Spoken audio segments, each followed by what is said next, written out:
If you love epic tales, then you need to hear The Adventures of Ulysses.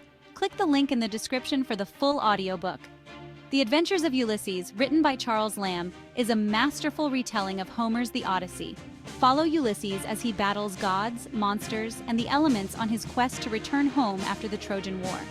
From the wrath of Poseidon to the enchanting yet deadly sirens, Ulysses faces trials that test his wit, courage, and endurance. He encounters the cannibalistic Laestrygonians, the sorceress Circe, and even the god Helios' sacred cattle. Every step of the way, danger lurks, but with the goddess Athena's help, Ulysses never loses hope.